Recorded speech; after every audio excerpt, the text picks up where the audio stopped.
Hi, everyone. I'm Josh Elliott.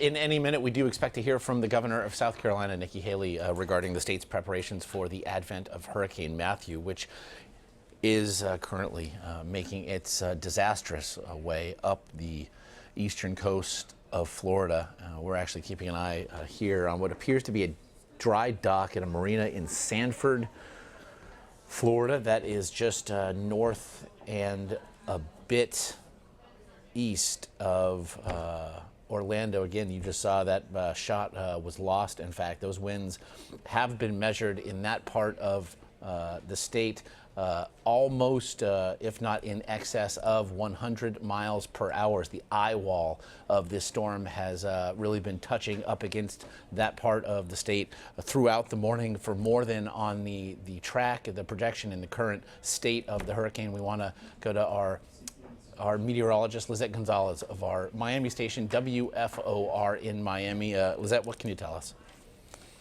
Well, right now, Josh, the western eye wall of this dangerous Hurricane Matthew is brushing portions of the northeast coast of Florida. You can see the hurricane here on our satellite imagery and just how massive and how potentially destructive it is going to be for portions of the central and northern east coast of the state right now.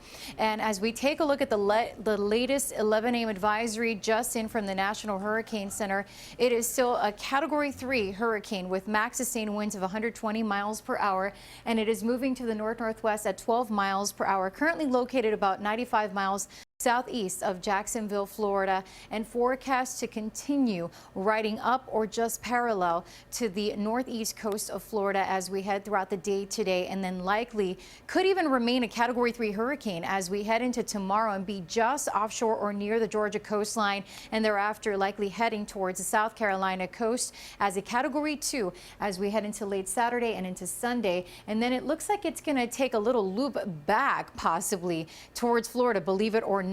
This is something that has South Floridians concerned. Obviously, there is the chance that Matthew could weaken to a tropical storm as we head into early to middle of next week and possibly head towards the Bahamas. And then right now the Hurricane Center has it weakening to a depression by the time we get into the Wednesday time frame. But the forecast cone really widens up as we head into the middle and the end of next week as to what will happen with Matthew. Obviously, we'll have to continue to closely monitor it, not only here in Florida, but up and down the southeast coast, as currently we even just recently had a tornado warning issued for the northeast coast of Florida and southeast Georgia as well. We're not seeing that tornado warning in place anymore. However, that is a potential. There's a slight risk of rain-wrapped tornadoes as we are dealing with this Category 3 hurricane just riding up the coast right now, currently near Daytona Beach, where they are feeling hurricane force winds of up to 100 miles per hour or more than that. So this could be just potentially devastating for the east coast of Florida.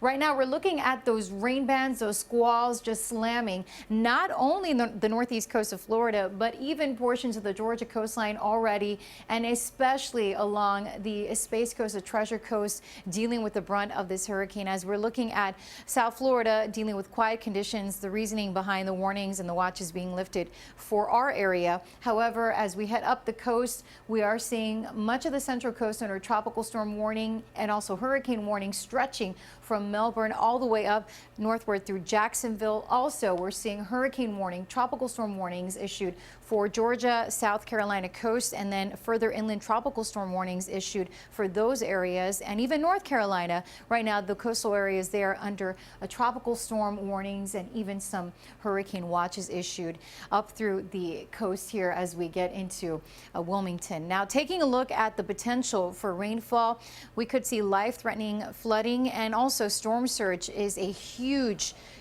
problem for these areas. We could see 6 to 10 inches of rain, possibly up to 10 inches, up to 15 inches of rain, not only for the north coast of Florida, but even up through Georgia, South Carolina, and North Carolina as we head into the weekend. Josh. Again, Lissette Gonzalez of our Miami station, WFOR. We have appreciated the diligence throughout the last few days, and of course, we'll be back with you throughout the day here on CBSN. We do appreciate it.